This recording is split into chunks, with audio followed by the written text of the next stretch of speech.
Saya hari ini memimpin, saya tidak pernah baca buku. Saya tidak pernah bawa laptop. Saya tidak pernah ikut campur teknis. Saya hari ini hanya bawa pikiran dan perasaan. Saya keliling terus. Mobil saya hanya diikuti oleh 2 atau 1 mobil, tidak boleh lebih.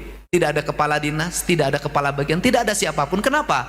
Seluruh kepala dinas suruh bekerja. Biarkan saya jalan sendiri. Untuk apa? Efisien. Birokrasi tidak alut-alutan. Kebiasaan birokrasi apa? Pejabatnya 1, nu nganterna 30.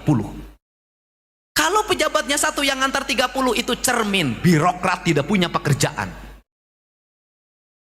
Berarti kepala dinasnya ngalanggur, kepala bagiannya ngalanggur, kepala seksinya ngalanggur. Eueuh gawe, camatna eueuh gawe, lurahna eueuh gawe, akibatna naon? Jukut jarangkung di mamana, runtab di mamana, pabalatak, pagawe negeri sakilobana. Cermin bahwa kita tidak bekerja.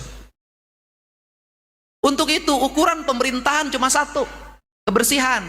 Kalau jalannya bersih, pasarnya bersih, kaki limanya tertata, lingkungannya bersih, cermin birokrasi bekerja. Kalau kotor, bala tidak tertata, aut-autan.